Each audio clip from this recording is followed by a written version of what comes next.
Hey everyone, Mike here.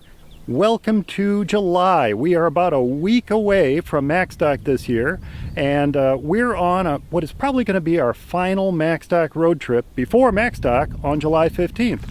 And we are currently at the headquarters of the folks who own this thing right here, Otherworld Computing.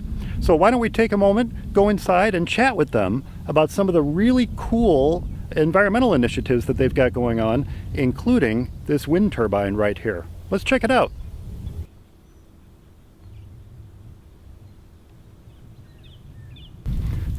Hey everyone, welcome to another Macstock road trip.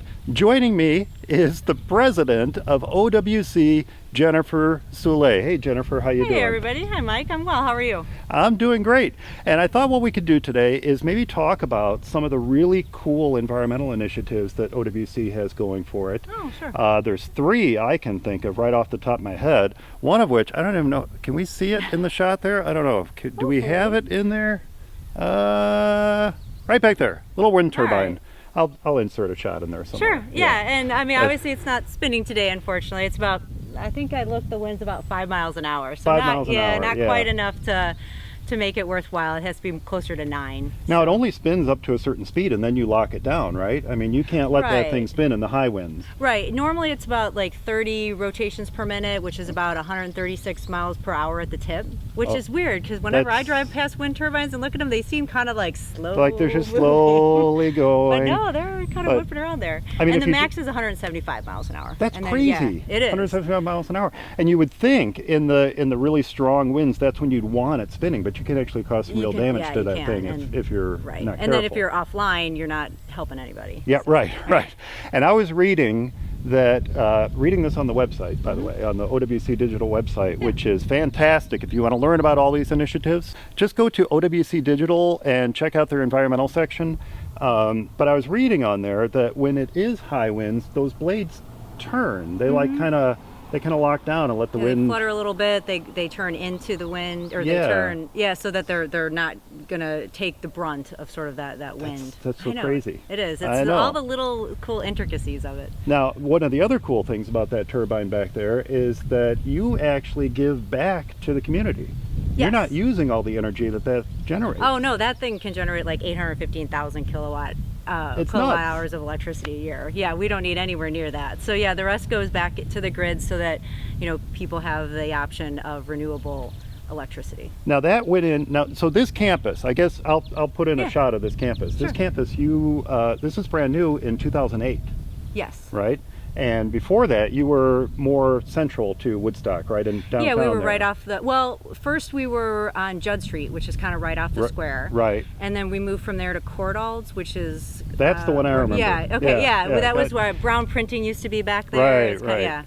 I actually went back there to pick up part for my Mac one time. Okay. Yeah, it was really cool. Yeah. And you'll do that for people, right? If they order, they can absolutely. pick up. Yeah, we actually, I thought it might have been you. I saw somebody in the lobby and asked, and it wasn't you, but it was someone picking something up. So. Yeah, I should pick up one of those really cool Thunderbolt docks that you guys just came out with there. We'll talk about that later. Yeah, we'll talk about that later. All right, environmental initiatives. That's what we're here to talk about. Yeah. So the wind turbine's really cool, and that went in 2009. Mm-hmm. So since then, like 8 years, you've been giving back. What was it, like almost 80% of the energy you've generated from that has been going back into the grid? From this facility. From this facility. A little bit less than that, yeah. Oh, a little bit less than, okay, yeah. Yeah, but still, it's quite a lot. Oh, yeah. So now that's one thing.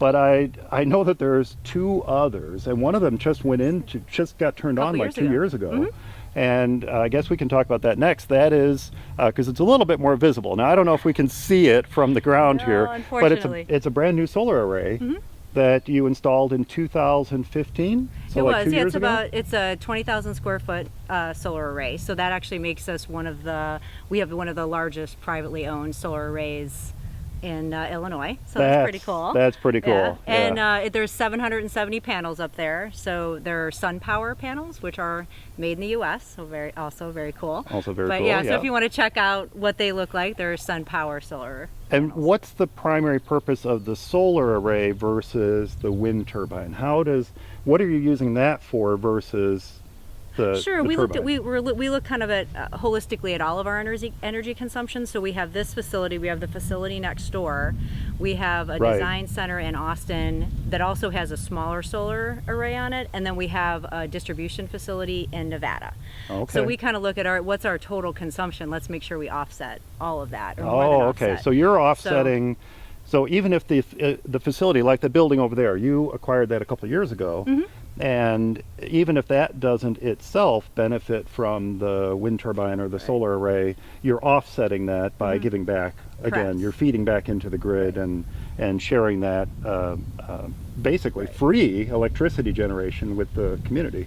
Right, and yeah, because the solar array adds another 265,000 kilowatt hours. So yeah, I mean, not a solar expert, so you'll have to forgive some of the terminology I'm using here. But No, it's very cool stuff. But no, that with that, and then the solar array in Austin, it's about a little over 1 million kilowatt hours a year that we produce. So that's very cool. And Austin, boy, they get sun all the time there. Trust me, I go there a few times a year. They don't have those So, winters like we have here, with like No. a week of no sun. Right, no. But even with no sun, you still get, generate some power from that. Oh yeah, right? absolutely. And I mean, and if it's not very sunny, we have typically wind. So Right, yeah, right. You got one or the something other. is, Yeah. right, always. Now the third one is kind of cool, and it's very invisible, but that's by design, and that's a geothermal Yes. system that you have in place here, Oh, yeah. which is quite cool. You don't have any traditional air conditioners Correct. in this facility, and you've got a lot of people working here. I don't know what you're 160 some. about 160 people, and you need to keep them cool. It's 90 degrees out right now, by the way, a week before Macstock, so keep that in mind when you're coming out next Right. week. But you got to keep those folks cool. So you do that with a geothermal cooling system. How does that work? Sure, it's about 250 feet underground. It's multiple miles, and it's a fully sealed unit. So the cool thing is that there's no coolant, there's no chemicals going out potentially into the environment. Right. Even if something was to happen to the system, it's fully biodegradable, the fluid that's in it. So it Wow. just keeps recycling throughout the year. And since it goes so far underground, it keeps at about 50 degrees. So you figure you're taking your hot air, you're recycling it. When it comes back, it's 50 degrees.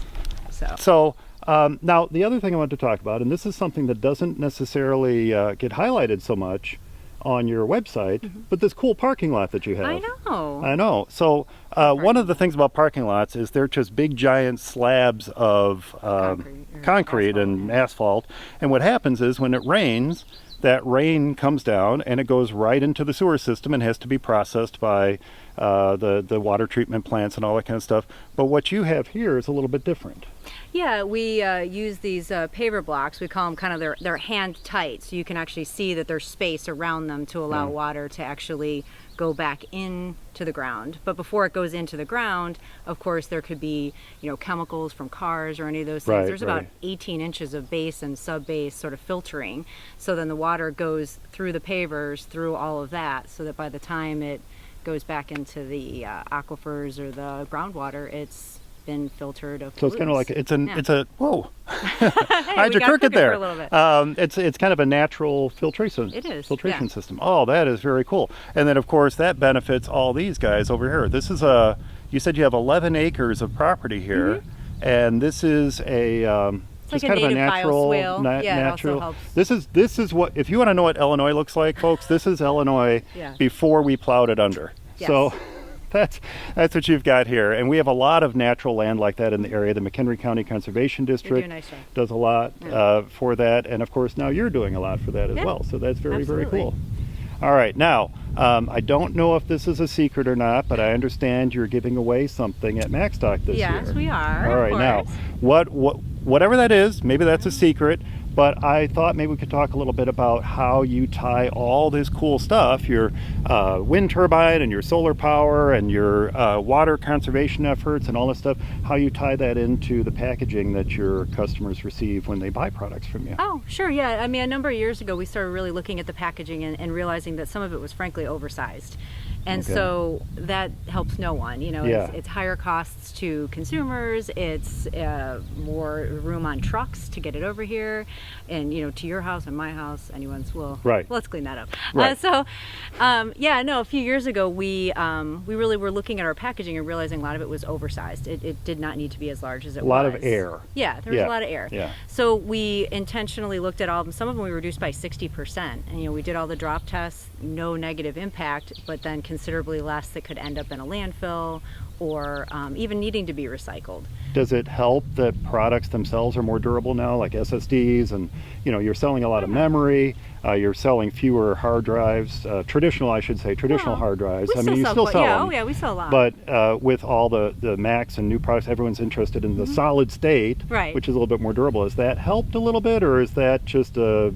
No, I mean, obviously, yeah, it has a longer shelf life. It can last for a longer period of time. Sure. But, you know, most of our products are made of aluminum, so certainly aluminum in and of itself is a little bit more recyclable.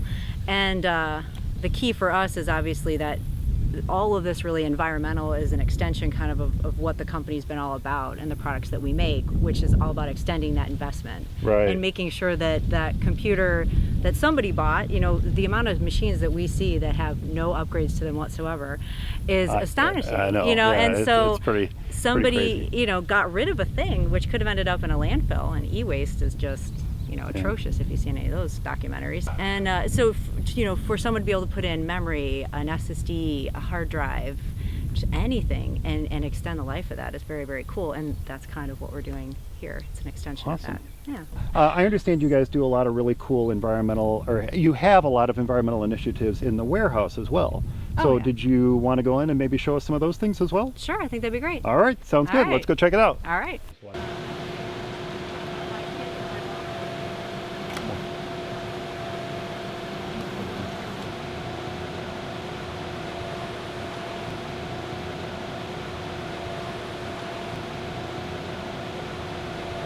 All right, so here we are. We are in the Odbc Warehouse.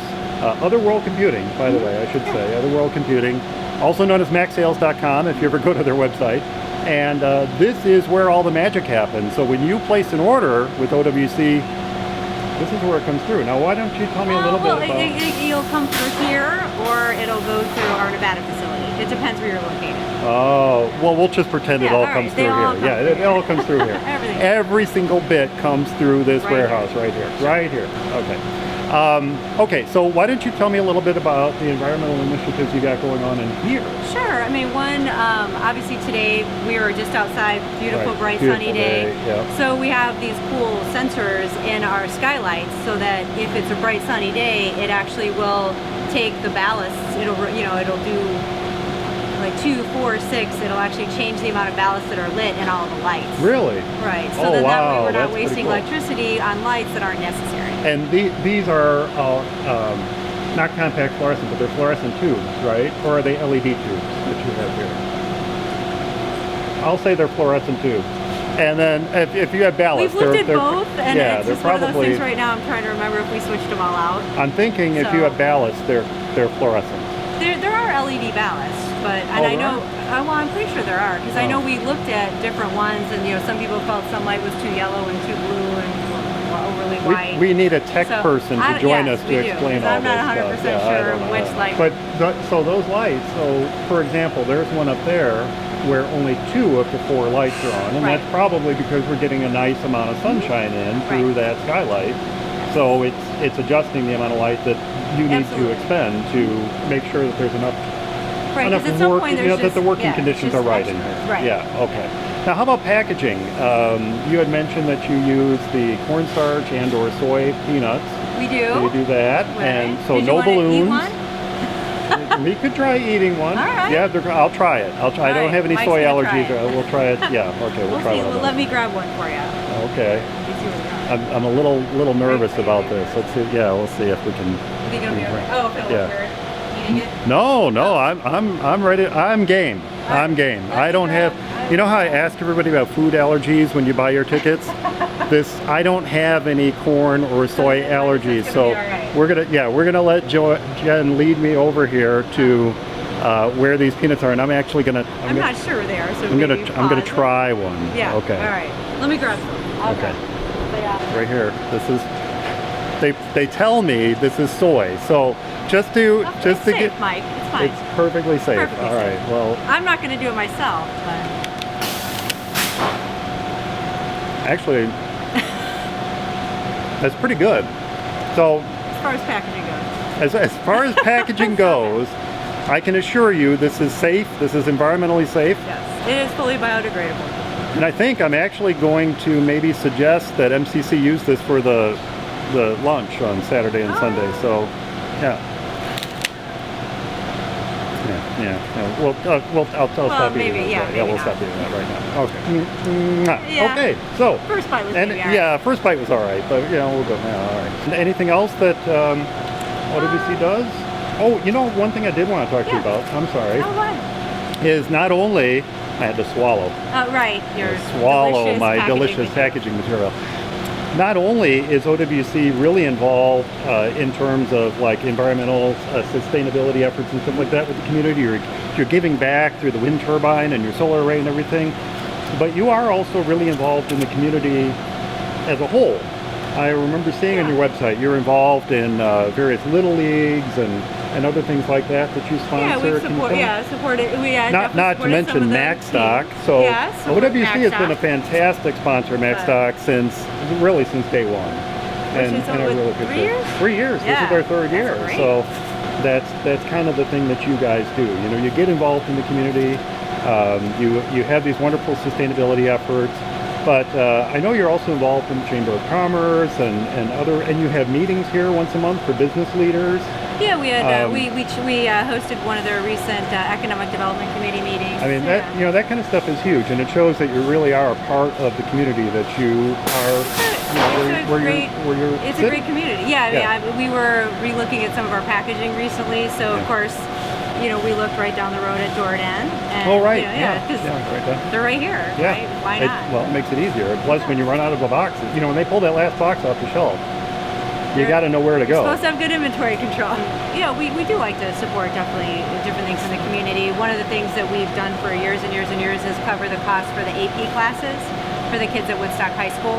That's great. That way, right? I mean, because sometimes that can be a barrier, but if they test and they do well. I mean, that could be worth a few $1,000s in college credit, which makes a big difference when you're trying to pay for school. So, well, I want to thank you very much for taking so much time out of your busy schedule and for supporting Macstock and everything that we're doing. And of course, for all the great things that you do to give back not only to the environment, but to the community as well. Well, thank you for stopping by. Thanks, Jen. Thanks. Appreciate it. Bye, Mike. All right.